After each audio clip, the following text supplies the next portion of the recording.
One thing that drastically changed my experience of the church was getting to know priests better.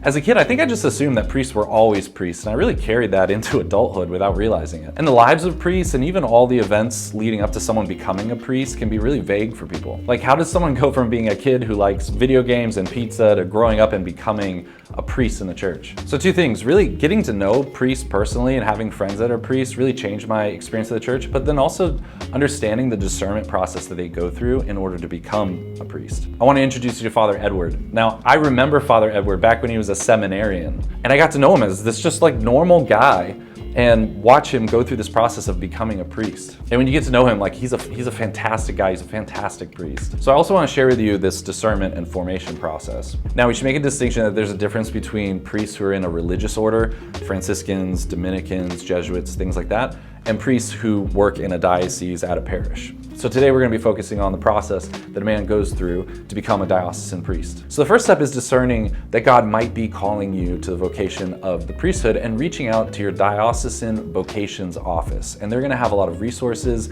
events, and people that you can talk to help walk through and understand more deeply what this vocation is all about. And this is much like what discernment should happen before two people decide to get married.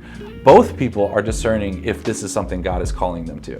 And until that last moment when you say, I do, you're discerning. Now, in the past, long ago, the process of becoming a priest was much like an apprenticeship. So a man would go and really live alongside a priest to understand what it actually looks like to be a priest. And today, different dioceses have different specifics regarding the formation process and the discernment process, but there are a few commonalities. So after a man reaches out to the diocese and starts this process, they'll then be evaluated to see if they're properly disposed and prepared for seminary. The requirements for entering seminary and the requirements for becoming a priest are that the candidate be a male, who's a Catholic in good standing, has received all their sacraments of initiation, and that they're healthy physically, mentally, and spiritually. During seminary, there's this process of human, intellectual, spiritual, and pastoral formation that occurs. Seminarians take classes, they meet with spiritual directors often, and they live in community with other men who are discerning the priesthood. A lot of people don't realize how much theology, but also philosophy, education, and training that priests receive before they are ultimately ordained a priest. So in a way, a seminary is a lot like a university or college. Once a man enters seminary, he'll go through four main stages of formation. The church calls them the propedeutic, discipleship, configuration, and vocational synthesis. Don't get hung up on those words. The first is the propedeutic. This is often a year, and it's a time where a man is preparing to enter seminary, and he's really building a solid foundation of a prayer life and a way of life that's going to be conducive for living in fraternity with other men who are discerning the priesthood and living this life of intense formation and prayer. The second is the stage of discipleship.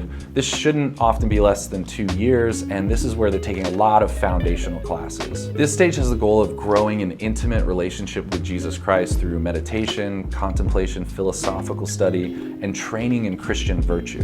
Now, the third stage is configuration. And this is fun because they get to start wearing that black shirt and the white collar. They're called clerics. And this is specific clothing worn by the clergy outside of the liturgy.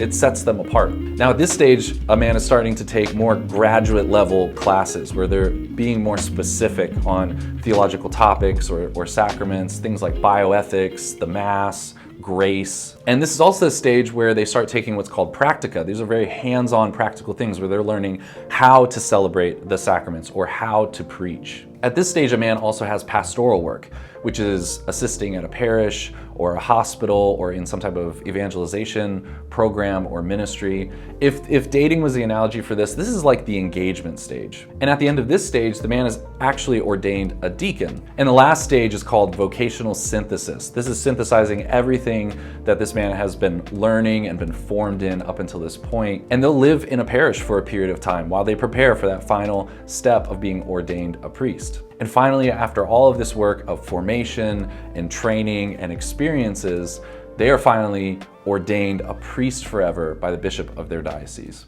And all along the way, a man is still discerning his call to the priesthood. He's listening to his spiritual directors and to his experiences in pastoral life. And it's really a two-way street. The bishop and the seminary formators, spiritual directors, are really trying to help discern if this is in fact the vocation that God is calling this man to. Getting to know all the work and all the discernment that goes into the formation process really helped me respect and understand priests a lot better, as well as just getting to know them. I mean, priests are ordinary men, and to go through this long process, I mean, it takes a special person to go through this whole formation process for love of the church and Jesus. We should be so thankful that we have priests in the church and that men answer this call. I mean, we should be praying for our priests and getting to know them.